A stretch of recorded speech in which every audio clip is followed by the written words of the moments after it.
Good morning, Reed here, arriving back at Orchestra Farm. I had to park in a slightly different spot because the tractor's tiller is there for a moment while we're mowing a bunch of the pasture you can see back there. That way the sheep will enjoy it. For any of you out there that don't keep sheep, they don't like it when it starts to turn to seed and flower. So you have to chop it back so it's teenage grasses. Anyway, I want to say thanks for joining me today. If you're new to the channel, we super appreciate you liking this video and subscribing to the channel. It really helps the channel grow, which would be great to see. Let's see, towards the end of last week, I finished work on my upcoming album project and sent that off for mastering. Now I gotta work on the album art and write up the storyline. Wow, we still have standing water here. It's incredible. And preparing the last few documents for this new email list to start. Trying to continue upping my business game over here. And you know, it's full on summer. Let's see. Probably see some of the water in there out here, which is great. We had a little heat wave, and you know, in working outside, I appreciate the heat, and also, you know, have to find moments of respite from it. Wow, this blueberry bush is covered in blue. It's just ultra weighted down. That's so cool to see. So the blueberry patch there. And I'm in this course now that started with a Jack Spirko on using AI for business. That was the first day yesterday, and you know, it was oh, this course will be 15 minutes to a half an hour. And I was like, I definitely have that. But the other thing is, with everybody in the group, there's 100 of us, and we're all in a chat thread for the group. I was like, oh wow, to actually look over everybody's stuff, this is way longer than a half an hour. And most people in the class were not following instructions, to which the chat thread just got so crazy long. And it made me realize that I am actually a stickler for rules. Now, I find this hard to believe by and large, because if you follow my artistic works, at least musically, I guess, I like to go beyond the rules. Now, look at all this standing water there. So it's we're approaching mid-June 2025. So with all that standing water in different spots, I do not think we're going to get to plant anything in those areas.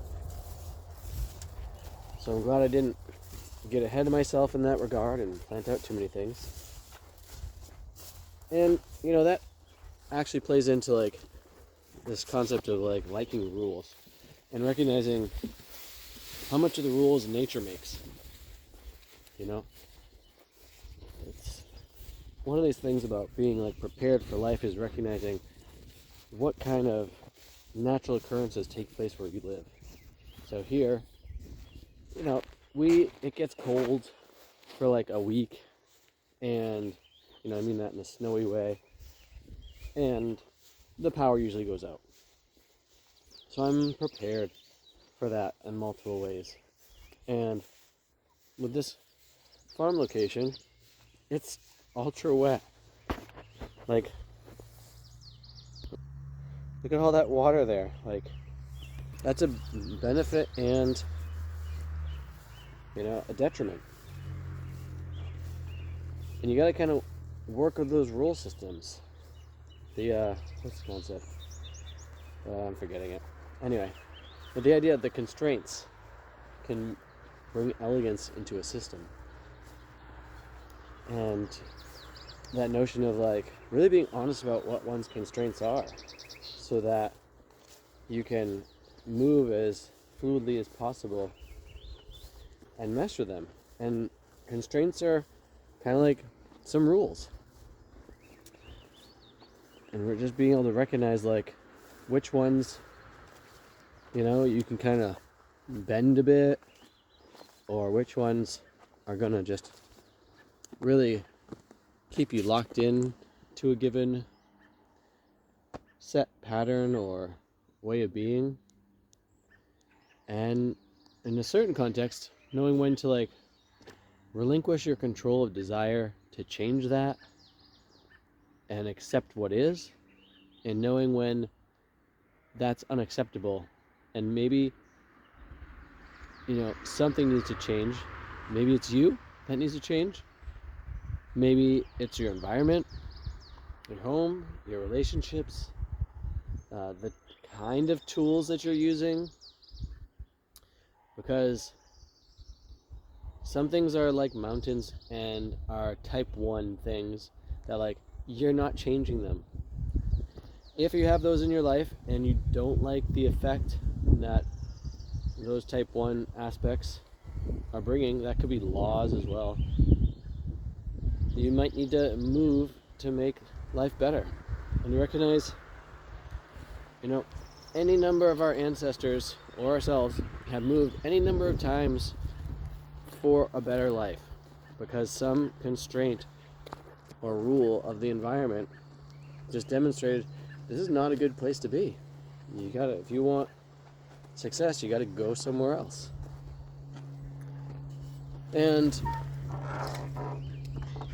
with that, it's good to assess life on like a yearly basis to see how are the systems that I'm living with functioning, and does something need to change there, or do I need to change in relation to them? Or that's fascinating. So just noticing, speaking of constraints, what's that piece? That seems wrong. Anyway, gonna have to take a look at all that. Put that on later today. Uh-oh. Always something fun. But it's not my time of year to actually think about all those kinds of constraints and aspects of life from the context of what to do with them. It is definitely observing. Like, that's too much water. I cannot plant in that kind of water. So, the rule set says, do something else. Plant food elsewhere. To which I'm having a best day ever where I live over the weekend. We'll talk more about that another time. Thanks for watching. Have too much fun.